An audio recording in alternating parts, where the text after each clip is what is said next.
Alright, so this is why humanity will destroy artificial intelligence. There was a group of technological philosophers in the 90s called the Cybernetic Culture Research Unit, or CCRU for short. They believed in a key concept called hyperstition, and this was their concept of fiction becoming reality. They believed that the more media and conversation that pointed towards a concept being realized, the more likely it was to happen. And so you can kind of think of it as a decentralized societal level manifestation through fiction and the spreading of artistic but practical ideas. They specifically applied this concept to science fiction plots becoming reality because the group was philosophically transhumanist and believed that humans should kind of transcend their roots through technological progression.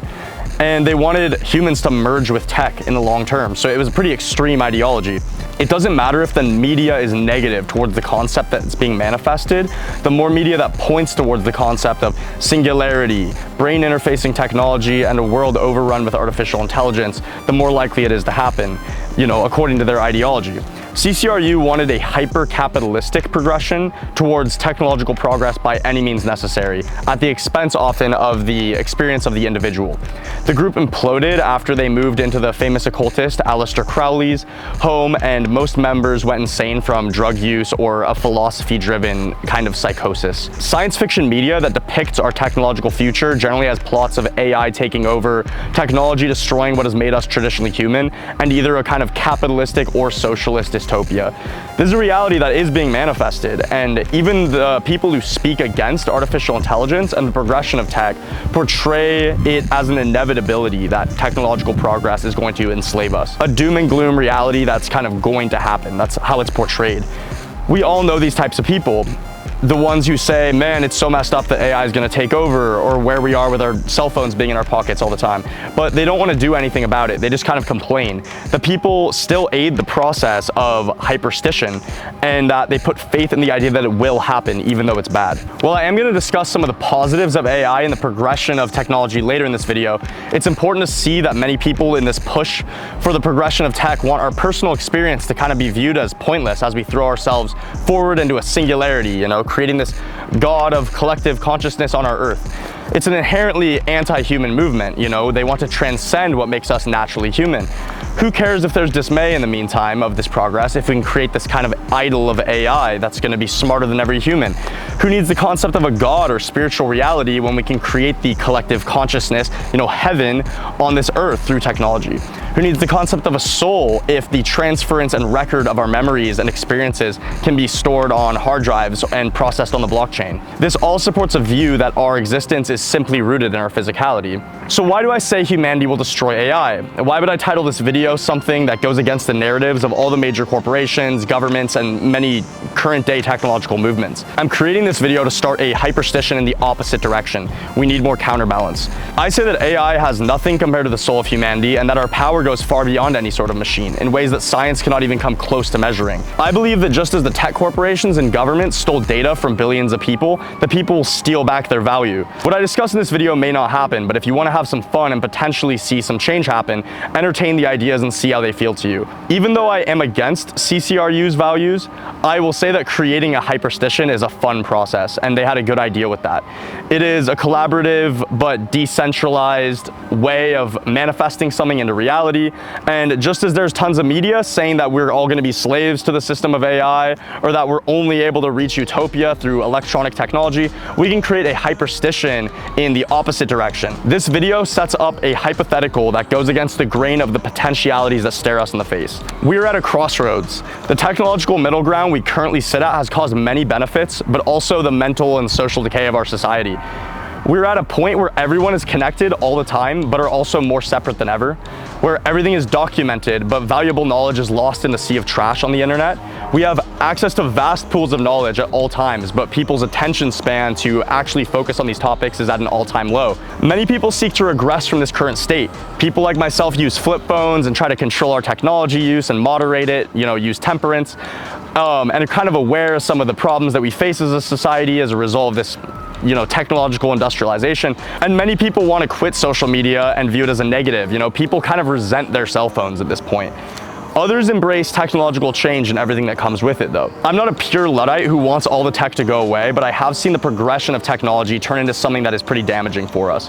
The internet of the 2010s was extremely enjoyable to me and held genuine value, but I can no longer say the same for how it currently is. Are we at a middle point where it'll be better if we progress, or will continuing with technological progress cause us worse health and reliance on institutions? We're at this point of a sort of techno-feudalism, I'd call it, where this experiment on humanity has been so profitable that we currently have the highest consolidation of market cap to the top 5 companies in the history of America. Consolidation of wealth is genuinely worse than the Gilded Age, which is historically one of the worst times for consolidation of wealth in America's history. We either delve deeper into the corporate and governmental progress of technology and see where it takes us, or revolutionary action is potentially going to be inevitable. Artificial intelligence is the next progression that will have as exponential an effect on humanity as the creation of the internet did. What's wild is that the majority of people are not even aware. Many people I speak to still think that their white-collar job is going to survive in the next 10 years, and that it's no different than when softwares like Microsoft Word and Excel were created, and people said that it would make jobs pay less. In reality, we're less than 5 years away from artificial superintelligence, most likely, and I would bet 10 years away from where people are starting to discuss, do we need a brain interface with this stuff to keep afloat, in this world? Some want this progress by any means necessary, similar to the Cybernetic Cultural Research Unit. A newer group called E/AC, or the Effective Accelerationists, call for the unfettered, unrestricted progression of artificial intelligence and brain interfacing technologies by any means necessary, whether it's through capitalistic or open source means. They want to accelerate this experiment on humanity in hopes of reaching a form of kind of singularity, pushing past this threshold with technology where humans are separated and into a hypothetical reality where we achieve superintelligence with AI, hook our brains into it, and experience true connectivity as the human race. They believe that the progression of technology is natural and that it should no longer be restricted and feared. This is for good reason too. This is the first time where we're gonna have a genuine opportunity for production to be automated, which could create a surplus where we could have genuine universal basic income, post-scarcity society. It's an attractive potential that some people will comply with no matter how infrastructure dependent it's gonna make them. AI-based medicine and genome sequencing, while it will make us more reliant on institutions, also could allow for medical progress that has never before been possible. And a lot of people are gonna want that, with relatives passing away, with their own health issues. So it is this attractive future. The ability for us to potentially reach a point where universal basic income is a reality is going to have to come through AI at this point. While I think EAC or the effective accelerationists are a fun movement, I think that this perception that they have is kind of naive and doesn't account for the fact that the corporations are pushing the majority of this progress. Profit is at the forefront and not passion for the human race. They want us to think the opposite though. People like Sam Altman, they want to seem altruistic, but in reality, these people, it's been extremely profitable. They've got deals with some of the largest corporations that are all for profit and are paying out to shareholders. So passion is not the forefront of this, profit is. This will lead to an increased consolidation of wealth and power, even more than what we've currently got. And it'll also lead to dystopian levels of reliance on the institutions that are gonna allow for this type of progress. AI will also allow for the craziest surveillance you've ever seen. It's gonna allow for the wildest pornography that you've ever seen to be generated in literal seconds, and let alone AI romantic partners being something that would be up for debate in the future. It's a potential reality that could isolate people even further. It will automate many jobs that's a good thing, but also it could isolate people, get rid of jobs that create community for people and problem solving amongst people, and it'll displace all of those people in the process. It's gonna be a messy transition. It'll be a reality where people can generate an image of you in the most gory situation possible, send it to you and your family, and traumatize everybody. Imagine the types of things that your child will see online unless the internet becomes hyper-regulated inevitably by artificial intelligence. AI will inevitably be this regulator. People will be against the power being handled by average people and are gonna want their new kind of earthly god of artificial superintelligence that's more trustworthy than a human to control all political decisions, economic decisions, and what's allowed on the internet. I should probably establish what singularity is. It's everybody kind of coming together, connecting themselves through brain interfacing technology. Think of, Elon Musk's Neuralink. If everybody could be connected through the internet, we could speak telepathically. Everybody's consciousness could be linked. It's this kind of thing that a lot of people would expect to happen post-death, but they're wanting it to be created on Earth. So the problem is that this singularity, whether you're for or against it, I'm personally against it, is going to be created by corporations, and it will just be a way for us to be even more surveilled and addicted to tech. Similar to all the progression we've seen over the past 10 years through social media, it hasn't led to more connection between people. It's led to, the more spreading of ideas, but that included more censorship. And these communities that people get into haven't exactly created genuine closeness between people. And it's, made the dating pool smaller, and it's led to people having trouble making friends in even even environments. So I don't personally think that it's going to all of a sudden magically flip into being something that will keep people more connected, just as social media has had negative impacts on us. Let alone think of the idea of Facebook singularity or Google singularity, Instagram singularity. It's just such an ugly future. Some people are gonna say that this dystopian side of the progression is temporary and that it's gonna get shaken out into a utopia once everything is kind of said and done.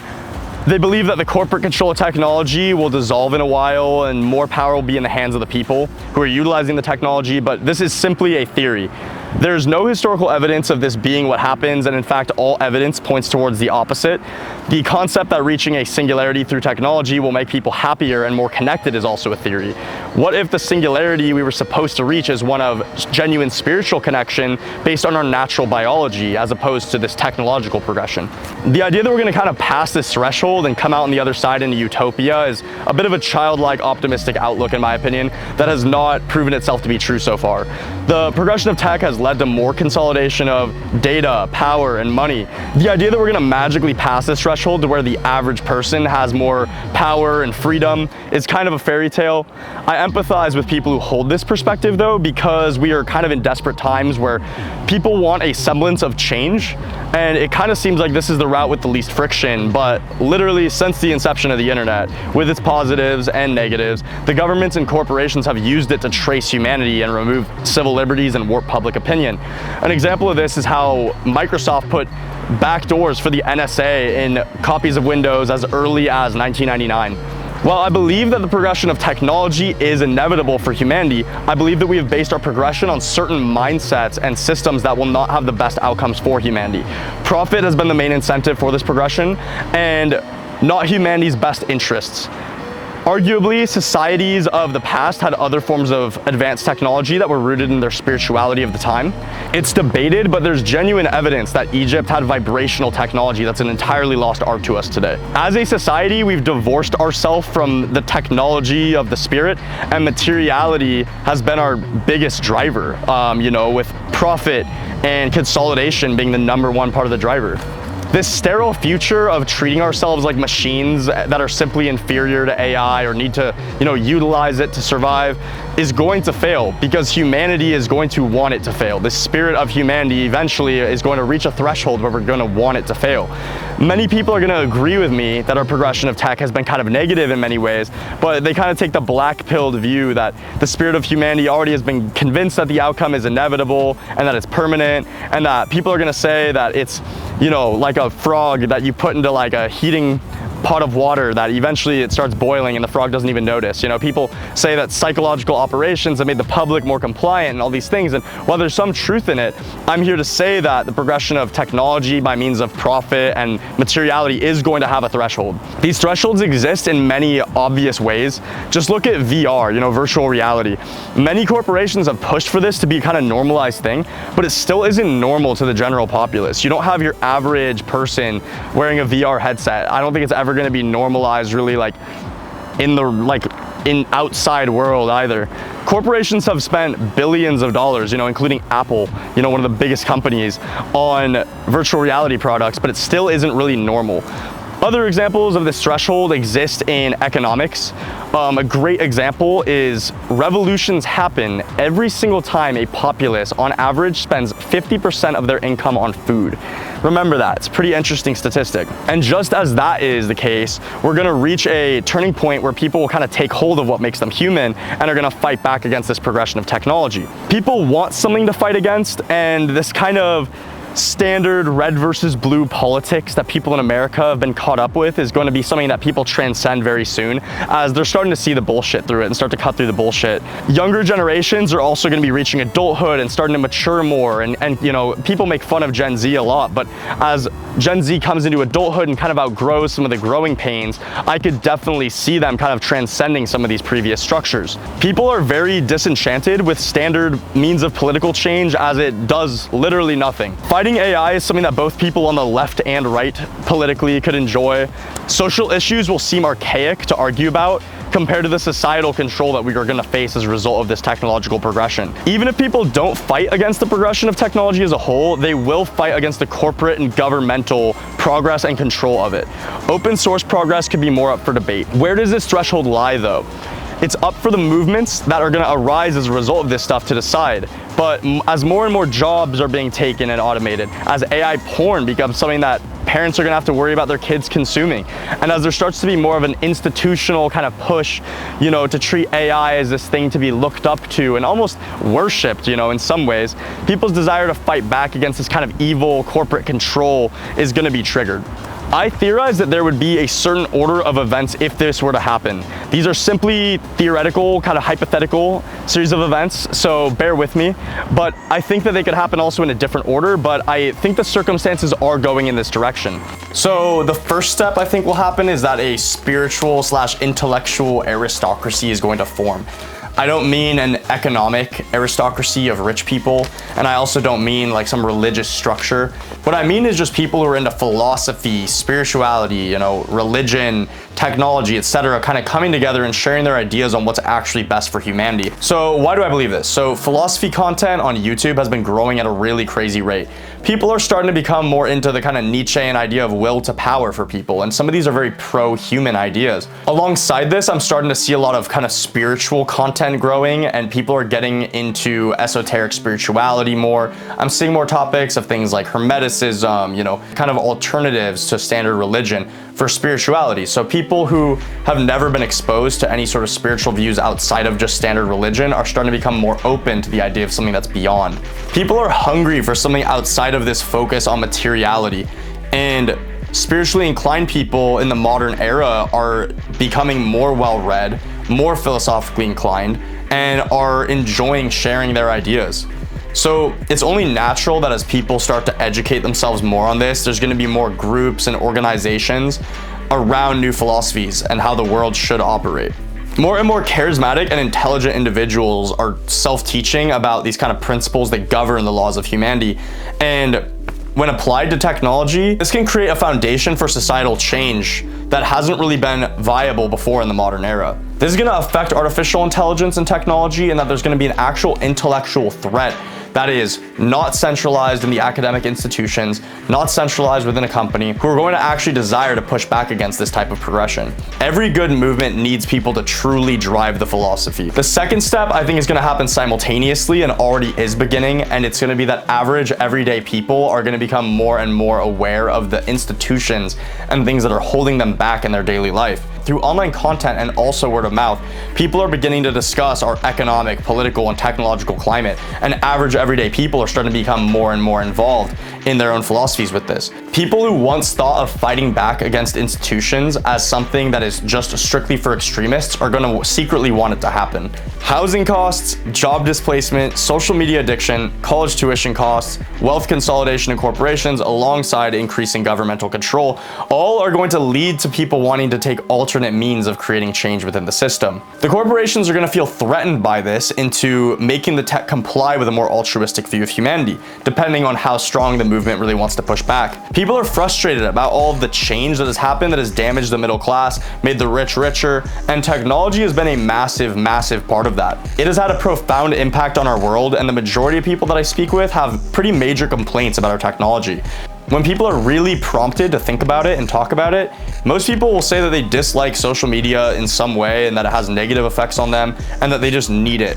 And that, oh, well, I would delete it if I didn't, need it for this reason. Wasn't social media supposed to be something that would lead to more connection between people? Greed is really what has gotten in the way of that, similarly to what's happening with artificial intelligence, going from open source to fully corporately controlled. Average everyday people coming to dislike the effects that artificial intelligence is having on them is going to allow for this big kind of movement to mobilize with many, many people. People are going to be ready to pounce on any movement that is anti the structure that's holding them back. The third step is that there's going to be crackdowns against the movement, but all it's going to do is bring more momentum and eyes to it. During 2020 through 2022, the government really tested people's compliance. Many people gladly complied and even aggressively hated anyone who wouldn't, but I would say that largely the impact of the events of the early 2020s led to people being less trustful of governments and also major corporations. The core of this movement is going to be impassioned individuals who are not going to back down. So the algorithm pushing these things down or being labeled as disinformation is no longer going to hold any weight. People saw all that and they're tired of it. The fourth step might seem kind of crazy, but I believe that the people who would normally engage in crackdowns on these movements are going to join the movements in secret. Federal agents won't want their children to grow up in a world dominated by technology, and their own personal comfort is going to be at risk.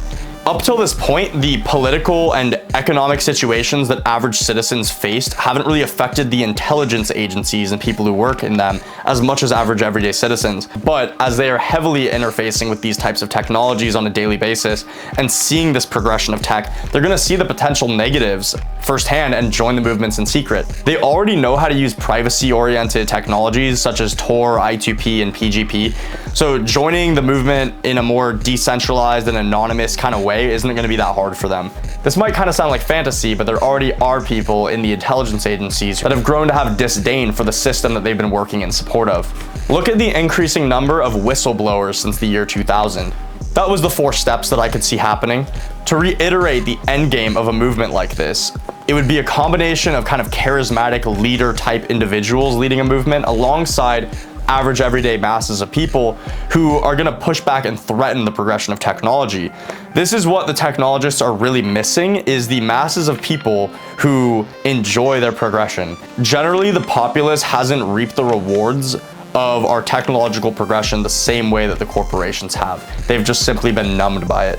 Before I continue, it must be said that I'm not endorsing any sort of specific behavioral outcomes from a movement starting against artificial intelligence. Will this end up being a violent movement? So first off, I don't believe it's going to be one singular movement, but I believe that the groups that push back against the technologists are going to end up doing whatever they feel that they need to do, depending on how far the corporations and government step over that threshold that I had mentioned earlier. On the internet and in person that are anti this type of technological progress, or it could be as extreme as people fully destroying, data centers, the storage area networks that are the fragile backbone of this entire technological progression. The backbone of the technology that people will be against is in these storage area networks, which are the vulnerable heart of the operations of these companies. If things ever got bad enough, I could see an anti-AI movement taking action to actually destroy these locations. On the more peaceful side of things, there are open source and kind of privacy-oriented software developers who are creating technology for people to organize peacefully. I can also see people creating their own parallel societies outside of this kind of artificial intelligence-influenced economy. What I mean by a parallel society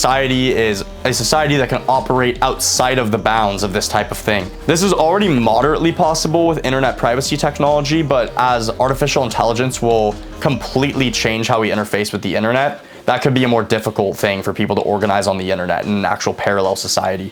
I think we're gonna see a combination of kind of more passive movements and a more active movement in the pushback against artificial intelligence. Part of why I really think that this stuff is going to happen is that the only valid argument for corporations controlling all of our technology being an okay thing is that the government can aid in regulating its progression. We all know how this goes though. Lobbying, donations to political parties, alongside insider trading all lead to corruption in this type of space. Yes, this technological progress can eventually create some very large positives, but Corporate progression is at the forefront. Without some sort of genuinely threatening movement arising, we soon are going to be both restricted and reliant on the system. If the technologists felt threatened by the public and not guarded by their wealth, then things may end up happening differently. Successful revolutionary movements organize in one of two ways generally. I believe that this future movement will organize with both. The first is through a charismatic leader coming to power by spotting a weakness in a system and causing an alternative kind of mentality for people to latch onto and push back with.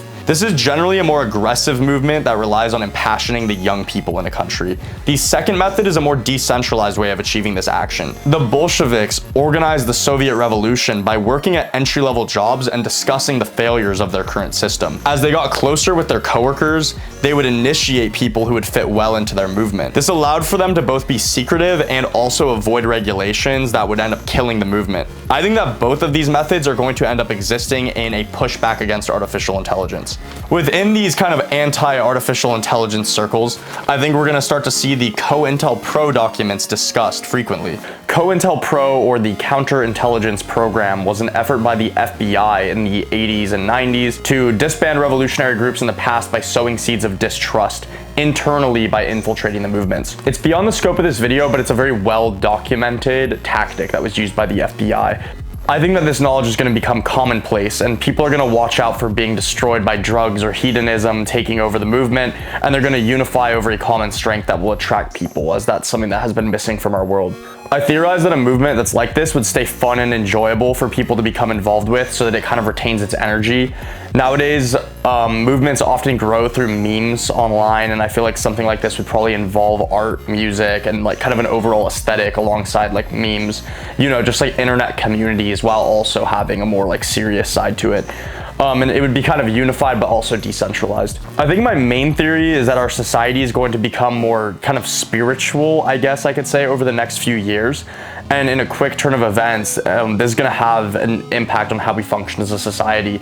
I just think that there's been a void of kind of spirituality or philosophical views, and I think that it's like eating away at people, and people are going to latch onto that. As all this technological and economic change happens on a governmental and corporate level, I think there's going to be a pushback from this new type of spiritual individual. All this is theoretical and more so just what I see as how movements would organize nowadays if they had any success in achieving a goal. We have a different political and socioeconomic climate than in the past, and I think more simplistic types of movements aren't really going to survive. A lot of you will probably just say that what I just said is theoretical and fictitious, and that is true, but as I mentioned earlier, fiction can become reality if enough people believe in it. The technologists currently just have more fiction on their side. If this video inspired you in any way, consider making your own works that fit into a vision of what you would like to see in the world. Saying your own piece online can have a stronger ripple effect than you would imagine if it's done in a way that's, you know, creative and eye-catching. If you have any ideas that you'd like to contribute to something that I would like to pursue, then feel free to reach out to me at wiredinlight@protonmail.com. I also want to join in this fight against artificial intelligence, and that's really what I'm doing with this channel, but I am wanting to also start what I'm going to call the in-light movement. It could also be called the wired in light movement, but I kind of like the in-light movement. And the goal of this will be to push back on artificial intelligence and also to educate people on how to use technologies that are more privacy centric and kind of open source to increase their privacy and autonomy, and to, you know, organize in ways that are more natural for, you know, human community, things like that. My main inspiration for this is that I think that technology can be used to aid and align with the generative nature of humanity. I just think that it's kind of flipped to being damaging. So I want to try my best to push towards that. Some of the goals of this movement will be to increase true forms of community, lessen addiction, increase spirituality and philosophy, and also fight back against corporate and governmental control of technology. I wanted to explain a little bit about the purpose behind this channel's name. So wired is obviously referencing technology, and then in light is, you know, towards the light, which the light can be whatever you define it to be, but really the goal of this is to set boundaries with technology or utilize it for good. The light is up to you to define, but I'm wanting to create a platform, a community, and also education on ways to have better boundaries with this type of thing in the current era. Before this video concludes, I need to plug my other stuff that I do. So I make music under the name Mother Suo, and All of the tracks you've heard in this video are produced by me. My music generally has vocals in it, but these are instrumentals of songs that have vocals in it. So if you want to hear the full tracks, look up Mother Suo on like all platforms.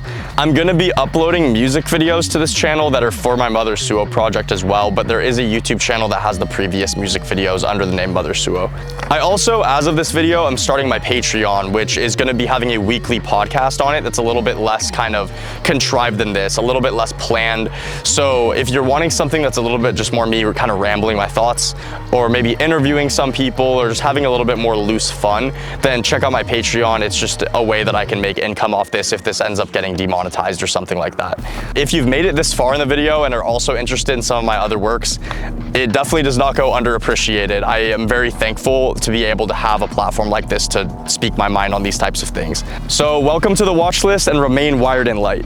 I would like to conclude with a passage from Manly P. Hall's book, Secret Teachings of All Ages. In this era of practical things, men ridicule even the existence of God. They scoff at goodness while they ponder with befuddled minds the phantasmagoria of materiality. They have forgotten the path which leads beyond to the stars. The great mystical institutions of antiquity which invited man to enter into his divine inheritance have crumbled, and institutions of human scheming now stand where once the ancient homes of learning rose a mystery of fluted columns and polished marble. The white-robed sages who gave to the world in ideals of culture and beauty have gathered their robes about them and departed from the sight of men. Nevertheless, this little earth is bathed, as of old, in the sunlight of its providential generator. Wide-eyed babes still face the mysteries of physical existence. Men continue to laugh and cry, to love and hate. Some still dream of a nobler world, a fuller life, a more perfect realization. In both the heart and mind of man, the gates which lead from mortality to immortality are still ajar. Virtue, love, and idealism are yet the regenerators of humanity. God continues to love and guide the destinies of his creation. The path still winds upward to accomplishment. The soul of man has not been deprived of its wings. They are merely folded under its garment of flesh. Philosophy is ever that magic power which, sundering the vessel of clay, releases the soul from its bondage to habit and perversion. Still, as of old, the soul released can spread its wings and soar to the very source of itself. The criers of the mysteries speak again, bidding all men welcome to the house of light. The great institution of materiality has failed. The false civilization built by man has turned, and like the monster of Frankenstein is destroying its creator. Religion wanders aimlessly in the maze of theological speculation. Science batters itself impotently against the barriers of the unknown. Only transcendental philosophy knows the path. Only the illumined reason can carry the understanding part of man upward to the light. Only philosophy can teach man to be born well, to live well, to die well, and in perfect measure be born again. Into this band of the elect, those who have chosen the life of knowledge, virtue, and of utility, the philosophers of the ages invite you. Remain wired and light.